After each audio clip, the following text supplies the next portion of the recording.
Sono leggi come quelle del 38 in cui hanno sancito la superiorità di una razza rispetto ad altre, leggi fatte a seguito di manifesti pubblicati dove scientificamente veniva dimostrato alcune cose, abbiamo visto che cosa è successo. La legge sui vaccini come il manifesto della razza. Va giù pesante l'ex sindaco di Resana Loris Mazzorato, che le figlie non le vuole vaccinare e che è disposto a tenersele a casa pur di combattere l'obbligo di immunizzazione. E oggi è la prova dei fatti: delle due figlie la più piccola, che andrebbe all'asilo, l'ha tenuta a casa, mentre l'altra, che frequenta le elementari, l'ha portata a scuola. Non c'è stato nessun problema, l'ho accompagnata fino all'ingresso, perché i genitori di più non possono fare, ed è stata accolta come tutti gli altri giorni, assieme a tutti i bambini sani. E quando gli poniamo la questione dei bambini immunodepressi, quindi a rischio contagio letale, che l'ex sindaco si infervora ancora di più. Questa è una grande bufala che stanno dicendo per spaventare i genitori. Allora, alle elementari immunodepressi non ci sono, alle medie non ci sono, in un centro commerciale non ci sono.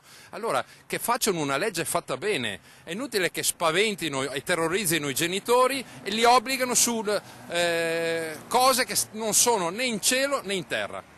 Se è vero che c'è un problema per gli immunodepressi, deve esserci anche dentro i centri commerciali, dentro le navi, dentro i treni e in modo particolare dentro il Senato e il Parlamento. Mazzorato sa benissimo che il futuro delle due figlie non vaccinate, almeno a breve termine, non sarà all'interno di una scuola pubblica. Se la lasciano a casa, sono orgoglioso di questo, vuol dire che viviamo in un regime nazista, fascista, comunista, dove vige la legge del razzismo e vengono estromessi bambini sani perché devono dimostrarmi che mia figlia può contagiare un immunodepresso. Intanto però per la piccolina già pensa al doppio ruolo. Farà il papà homeschooling. Mentre per quella più grandina Mazzorato è disposto a pagare. Se questo è l'obbligo, sì, lo faccio, però io faccio anche una domanda. Alle elementari, agli asili nido non lo puoi mandare perché non sei in regola con la documentazione. Alle elementari basta che paghi la sanzione e il bambino non può più contagiare nessuno. Questa è la contraddizione. Infine il messaggio ai genitori dei bambini immunodepressi. Non crediate, perché un bambino sano può essere quello che infetta il loro figlio immunodepresso, possono essere anche bambini vaccinati, i famosi non responder,